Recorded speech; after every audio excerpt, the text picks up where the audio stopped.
When former President Donald Trump was in Grand Rapids yesterday, you saw some sheriffs standing behind him. Should they have been there? Sheriff's offices receive federal funds, and the Hatch Act limits political activities by government employees involved in federally funded programs. News 8's Amanda Porter spoke with a legal professor at Cooley Law. Amanda has a deeper discussion if the Hatch Act applies. I listened to the many viewers and wanted to give you a direct answer straight from the mouth of a legal professor. I took the question about law enforcement standing behind former President Donald Trump in his rally yesterday straight to Cooley Law professor Jeffrey D. Swartz. He told me the officers standing behind Trump were not in violation of the Hatch Act.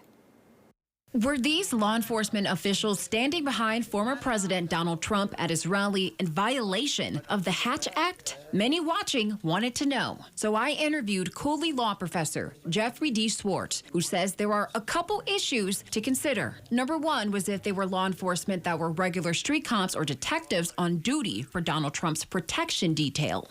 If the former president is paying for their duty time, their off-duty time, providing protection for himself through his campaign, that's okay because they've been hired to do that duty by the campaign.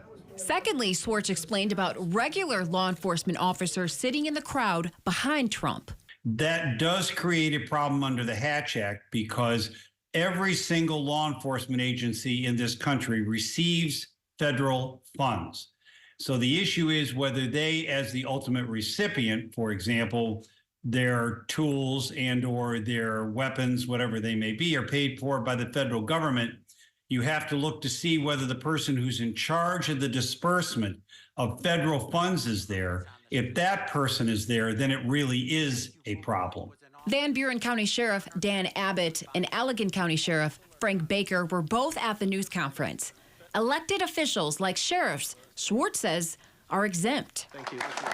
Because they are an elected official, and therefore, under the Hatch Act, they are a state officer or a state employee, but because they are a partisan elected official, they are not covered under the Hatch Act. The governor isn't covered under the Hatch Act or many other state leaders.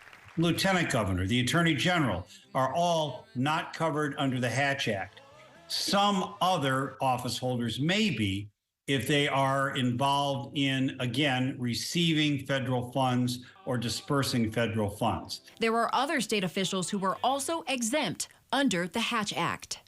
People who are not classified under the state or municipal merit or civil service system can also be exempted, depending upon whether they work for an executive department or not. Politics, of course, can be confusing, but the answer is no. They are not covered under the Hatch Act for the former president, even though he receives a pension and federal funds to run his office and his protection detail. Swartz says, generally speaking, you don't normally see people charged under the Hatch Act for just being at an event like a rally. It's important to remember that the former president of the United States is not a federal officer and is not a part of the federal government. The people around Trump also weren't part of the federal government, so the Hatch Act doesn't cover them. Now, the Allegan County Sheriff Frank Baker and prosecuting attorney Maureen Cook released a statement earlier today reading in part, "I deeply appreciate President Trump taking the time to meet with me, Prosecutor Cook, sheriffs, and several legislators to discuss ways to make our community safer. We had a great discussion about how our unsecured border is allowing the trafficking of illegal drugs into our country. I was able to speak with him about the impact methamphetamine and fentanyl is making on our communities," Baker said. The full statement is available right now on woodtv.com.